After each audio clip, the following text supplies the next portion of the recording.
tomorrow the government decides that notwithstanding the fact that this is a privately run institution, we will tell you how you're supposed to run your place.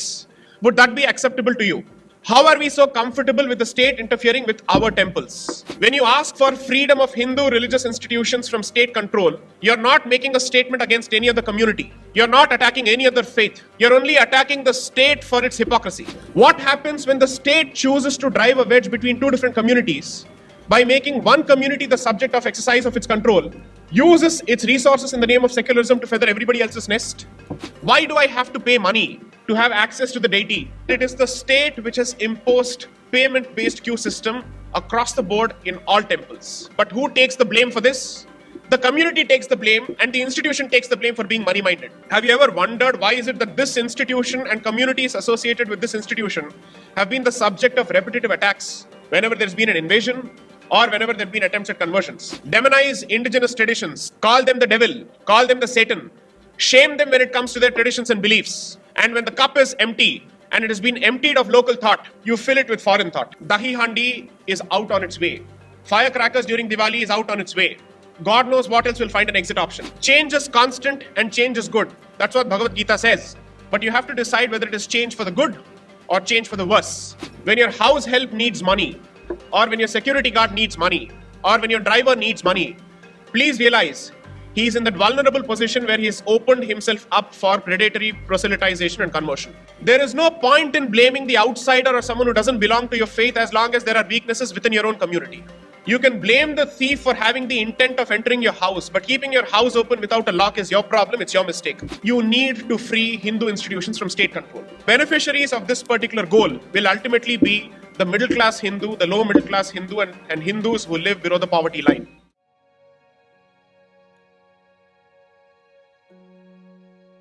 I'm not a religious person. I can't call myself a religious person. I'm not particularly devout. I don't go to temples frequently. I don't participate in religious rituals. Not that I'm an atheist. It's just that I'm not irreligious either. It's just that I perhaps don't have the interest or the inclination.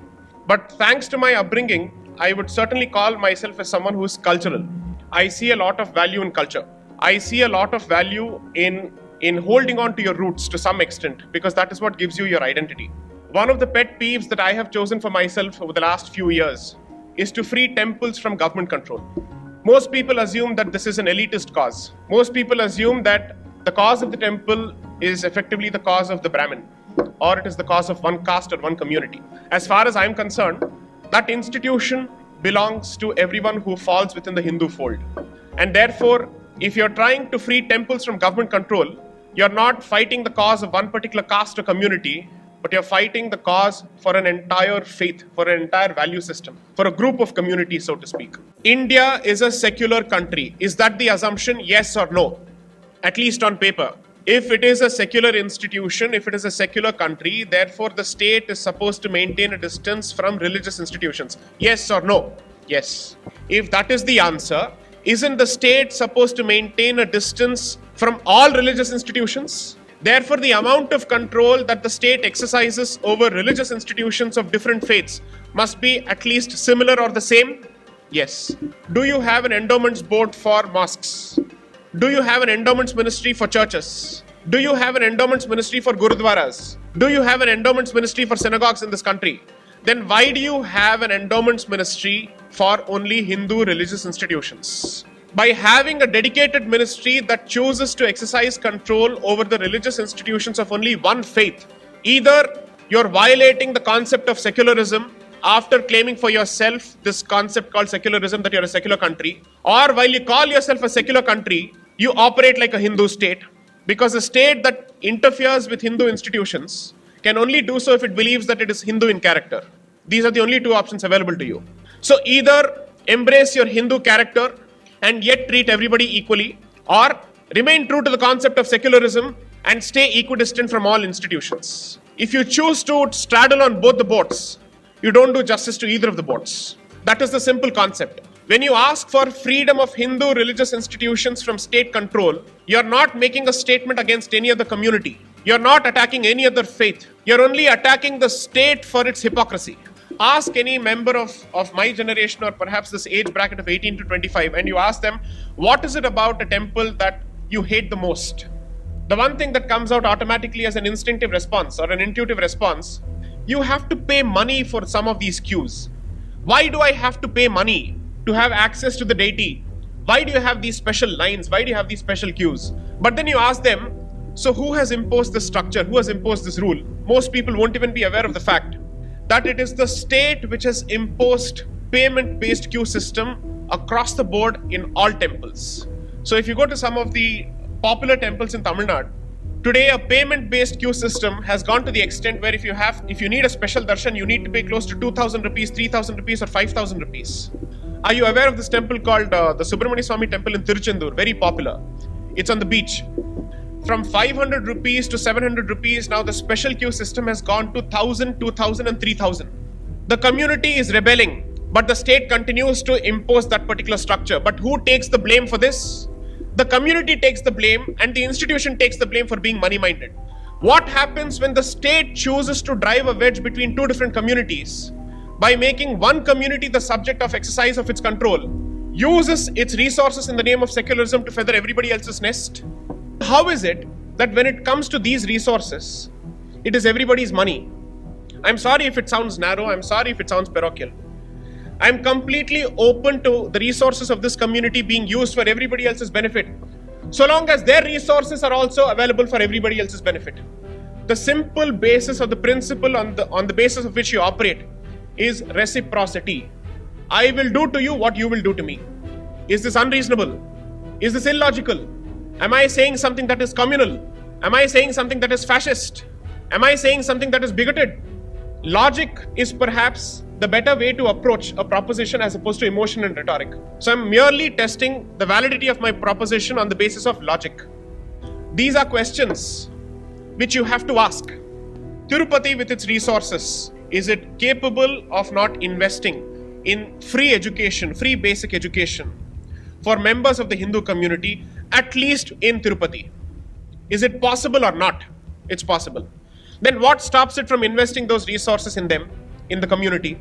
When you know for a fact that conversion is on the rise in and around those districts, and money is a problem as far as people living in that particular area is concerned, is it not possible for this particular institution, which is supposed to be the richest temple in the world, or the richest religious institution in the world, to invest in the community? But does it have a say in who can use its resources? The institution has no say. Tirumala Tirupati Devasthanam had a separate act before 1987.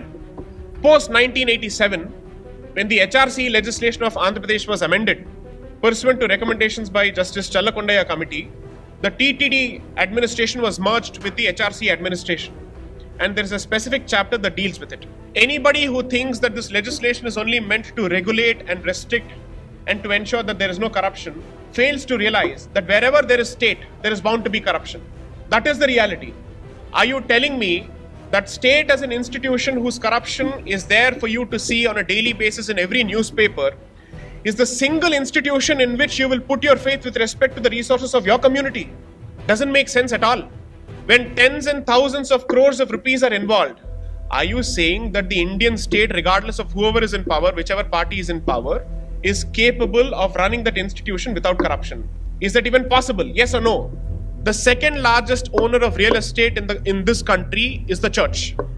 Please tell me, do you think it is impossible for any kind of corrupt dealings in the church when it comes to the kind of land it holds? Is it inconceivable? Yes or no? It is possible, right? Does the state choose to interfere with the activities of the church citing corruption? Then why is it that you choose to make an example only out of this community, as if corruption is peculiar only to this community? There are close to 39,000 temples in the state of Tamil Nadu alone. And there are over 400 temples which have been notified by UNESCO as places of heritage, world heritage, global heritage. Out of these 39 temples, 38,265 temples are under government control. So is this the assumption that 38,265 temples require the presence of the state? And do you know what is the income of these places? Less than 10,000 a year. That is less than 800 rupees a month. What corruption are you talking of in an institution that can't even earn 800 rupees a month? What business does an executive officer or the state officer have in such an institution? If the state chooses to appoint people who shall be the trustees of the board, Can you call it an independent institution? Is there a distinction between appointment and election? Yes or no? Election would mean community participation. Yes or no? Appointment would mean zero community participation. Yes or no? Your trustees are appointed. They are not elected. Trustees of every other institution, of every other faith are elected. The Gurudwara elects its own trustees. The Waqf elects its own trustees. I want parity in treatment. I want equality in treatment. The Supreme Court is so obsessed with equality these days. I am asking for equality in treatment. I am asking for the same equality to be applied as far as this group of institutions are concerned. How many of you are aware of the fact that temple at one point of time used to be the institution for lending money, used to function as a bank? The trade guilds were established from within temples.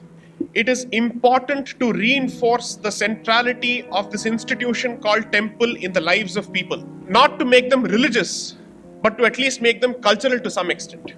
Tomorrow, the government decides that notwithstanding the fact that this is a privately run institution, we will tell you how you're supposed to run your place. Would that be acceptable to you as far as this particular institution is concerned? If it is not acceptable to you when it comes to a private institution such as this hostel which is run by a certain community, how are we so comfortable with the state interfering with our temples? How is the example any different? How is the situation any different? The temple at the end of the day is more than a religious institution in the life of an average Hindu. Have you ever wondered why is it that this institution and communities associated with this institution have been the subject of repetitive attacks whenever there's been an invasion or whenever there have been attempts at conversions? Because at least to the person who is a non-Hindu, he has identified that this is the institution that plays a central role in the lives of an average Hindu. So if you choose to go after this nerve center, if you choose to go after this particular institution that plays a vital role, it is bound to have a domino effect on the community.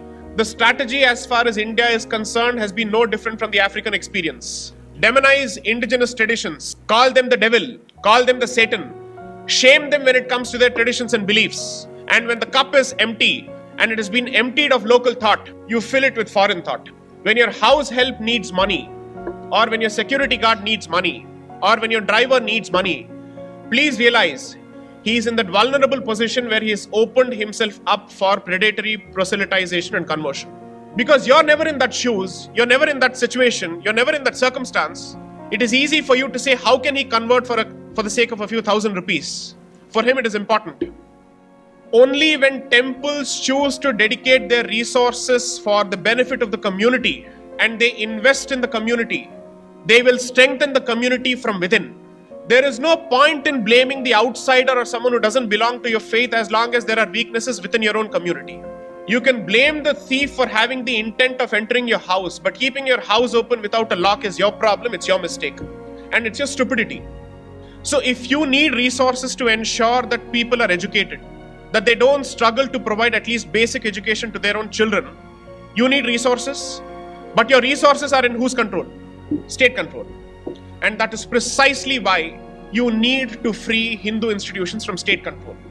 So when somebody tells me this discussion on this topic is perhaps an elitist topic which is meant for the high-flying members of the society who sit in an air-conditioned room, they don't realize that the beneficiaries of this particular goal will ultimately be the middle-class Hindu, the low-middle-class Hindu, and Hindus who live below the poverty line. But whenever I ask this question, I have a few questions that come from the other side. What if the state leaves? Who will take care of our own institutions? So who is taking care of this institution? The state. Does the state conduct your Ganesh Chaturthi pandals and all that? Or even during Dashera? You have local communities which choose to pool in resources, which choose to hold their own festivals and their own functions. That is the innate spirit of this land. Self-reliance is the innate spirit of this land.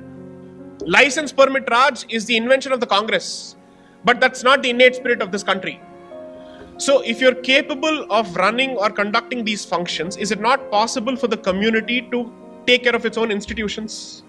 The community can perhaps choose to say, we will also take care of members of other communities, but that is a decision that you will take based on your consent.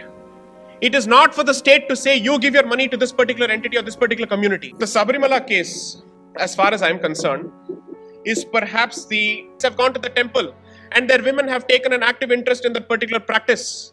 But it is Hindus from all over the world who are now asking for entry of women, citing equality.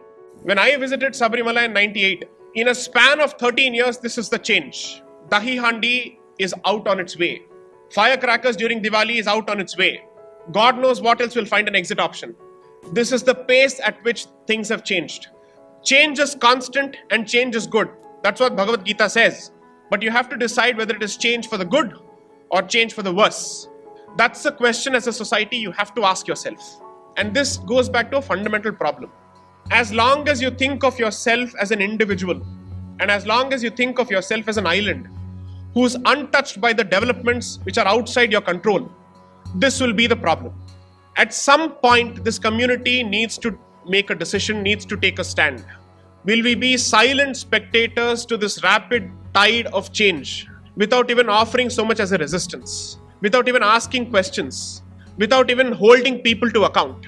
So the other day I was talking to my cousin who's very candid and outspoken. So I asked him, do his friends call themselves spiritual but not religious? Do they call themselves atheists? Because on Facebook, this is a very popular status these days, spiritual but not religious. So I asked him, what do you think of all of this? I heard an unusually mature opinion from him. Unusual because I didn't expect it to come from that age group. He said, no, most people actually have it only because it's cool.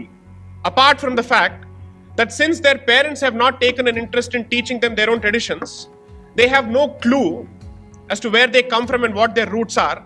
So they automatically subscribe to the comfortable notion of atheism as opposed to subscribing to something whose logic they don't understand. The point I'm trying to make is, one generation or two generations have already made the mistake of not passing on their traditions and roots to their children. If it continues at this rate, all in the name of liberalism, they'll do what they wish to do. I leave it entirely to their own devices. You will find a situation where 80% of this country has opened itself up to all sorts of influences from outside, good, bad, and ugly. And you will have absolutely no control over how the society changes subsequently. And there will come a point where you'll ask yourself, how did this come about? I went to Israel recently. Think of the Israeli society as a society with concentric circles. At the core is the ultra-Orthodox Jewish community. The next ring is the Orthodox Jewish community. Then comes the conservative Jew. Imagine ultra-Orthodox, Orthodox, and then you have the conservative Jew. And then you have the secular Jew. And on the outer fringe is perhaps the atheists. But the one thing that I was surprised and astounded by is the shared sense of Jewish heritage and pride in Jewish heritage that each of these people have, regardless of which ring they are in. Can you say the same thing about a secular Hindu and a conservative Hindu as far as India is concerned? You will not be in a position to say this because he is so far removed and his level of guilt is so high that he'll perhaps be the first person to spit on his own roots compared to the outsider, so to speak, or someone who's outside the faith. Do you find it wrong if I say that only Hindu employees must work in Hindu institutions? I'm not saying only Hindu employees must work in state institutions, but at the very least I have a right to say in Hindu institutions only Hindus should work and they should benefit? Or would you use even secularism to say even that is a bigoted position? Is it possible for a Hindu to become a minority welfare minister? Is it possible for a Hindu who professes and practices the Hindu faith to become the head of a Waqf board? Do you have absolutely any say in how the bishop or the diocese chooses to deal with the property of the Christian community? If these basic questions are bigoted, and it is the Hindu who sees this position as bigoted, I pity him because he is digging his own grave or her own grave. Unfortunately, if I were to raise these questions before members of other communities, take it from me that I will find more acceptance from them, because then I'll say, you interfere with me, I will interfere with you. So they will immediately say, you stay within your own territory. But it is the Hindu who will be the first person to object to my position. So there is no point in blaming anybody else. There is a problem with your indoctrination. There is a problem in the manner in which you've been brainwashed for generations, your faith. Is that not within your control?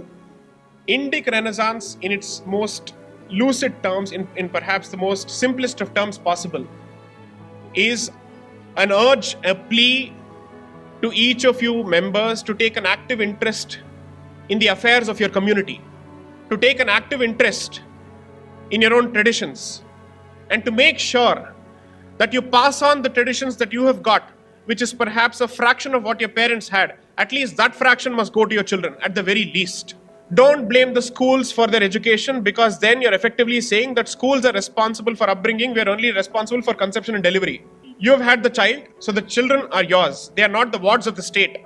So as far as teaching is concerned, don't limit it or exclusively to the schools. Take an active interest in what is it that your child is learning.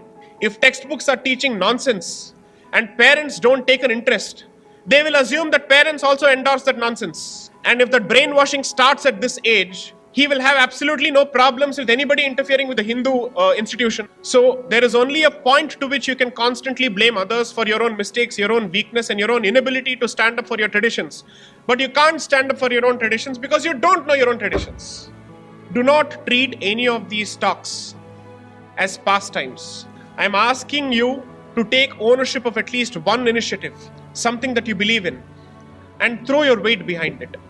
If you're interested in reviving a certain art form, please see how is it that you can contribute to it.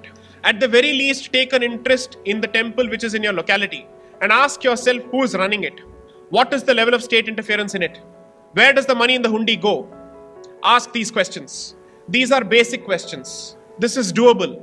Not one suggestion that I've given is unreasonable. It doesn't require a stretch of your resources or imagination. It only requires you to put your money where your mouth is. So the next time you choose to whine about dharma, or you choose to whine about your religion, or you choose to whine about how the Indian state is hypocritical or is discriminatory towards Hindus, just ask yourself, have you taken at least one step? Have you contributed at least one brick to changing the status quo? If you have done nothing, I must say this bluntly, you do not have the right to whine. Under Article 19 or Article 14 or Article 21 or any of the free speech rights, while you have the freedom to speak and the freedom to express, we have unfortunately translated it to freedom to whine endlessly. This has become the nature of our society. So at the very least, anyone who seems to be a person of resources rushes to an ashram for salvation, God knows for what reason. I have to put this point. I have to say this. I'm sorry if I'm offending a lot of people. I'm simply paraphrasing what Vivekananda has said. You do not have a right to seek individual salvation when the rest of your society is struggling. You have not arrived at a phase where each of you can start going towards salvation. Go to any number of ashrams, patronize any number of babas, no problem, but come back to the temple. Because no matter which Baba comes and which Baba goes, the temple has to remain, it shall remain. It is your responsibility to ensure that it remains for eternity. Put your faith in any number of people. I won't use this phrase called God-man because according to me that's wrong. No problem. But the source is the temple. The root is the temple. The Gangotri is the temple. All of them derive their knowledge only from the temple and from the knowledge that has come from the temple. So whether they attribute their knowledge and their success to the temple or not, at least you should know where they draw their knowledge from. So my request to you would be, perhaps one generation has to swallow this poison pill for the next generation to continue calling itself practitioners of the Sanatan Dharma. In a democracy, what happens is, it is meant to give you the freedom to pursue your own goals, your own, let's say, dreams. But it also unfortunately gives you the luxury of passing on your duty to the next generation. I can't do it, somebody else will do it. And as a consequence, what you have handed over as legacy to the next generation is a set of problems which only keeps growing by the day. A set of identity-related challenges which only keeps piling up by the day. So the hope is, at least in my generation, we'll reduce the burden for the next generation, if not eliminate it. Help us. Help us by helping yourself. Take an active interest in the people around you. I'm sure at the very least, you can influence 5 people in your circles. I'm not asking you to convert. I'm asking you to tell them what you stand for. If somebody spits against your faith or your community in front of you, the very least you can do is to speak up and stand up for your community, as opposed to keeping your mouth shut out of some misplaced sense of politeness. Politeness is not in keeping your mouth shut when somebody is spewing venom against your faith. It's as good or as bad as respecting a friendship where the friend is actually spitting at your parents and you don't want to hurt the friend's sentiments. It's as stupid as that. Are you going to choose your parents over your friends? That is the question that you have to ask yourself. This is the simplest example that I can at least offer. Go back to the basics. Read Aurobindo, read Swami Vivekananda, read Madan Mohan Malviya, read K.M. Munshi, read Ambedkar. Do read him. I haven't found one intellectual in the last 60 years who comes anywhere close to his clarity of thought. He's one of the sterling individuals that we have produced. Whatever his angst may have been against certain scriptures, that was a product of the circumstances he was brought up in and the product of the circumstances he lived in. But remember, he never chose to convert outside the dharmic fold. He never chose to convert to any other faith despite all the incentives that were offered to him. He tried his best to ensure that caste discrimination and untouchability were reduced. And when he realized that he couldn't succeed, he went to the closest option available that allows him to remain within the fold, which is Buddhism. He did not convert to any other faith. So anybody who uses Ambedkar to divide this community is a motivated, useful idiot in the hands of those who have an agenda. He is useful for them and he is an idiot for me. So therefore he is a useful idiot. So my request to you would be, as opposed to offering sweets to each other on festive occasions, distribute books. Make sure that people are aware of their roots. Community participation or community celebration of festivals is important. The very least that you must develop over a point of time is the power of argumentation. But you need information before you argue. So try and equip yourself with as much information as possible. When your child asks you the reason for a certain practice, at least admit that you don't know and try to answer the question the next time he asks you the question. As opposed to saying this is some superstition. Merely because you know nothing, it can't be superstition. That is not the definition of superstition as far as I know it. So my request to you would be, if you can't think of the society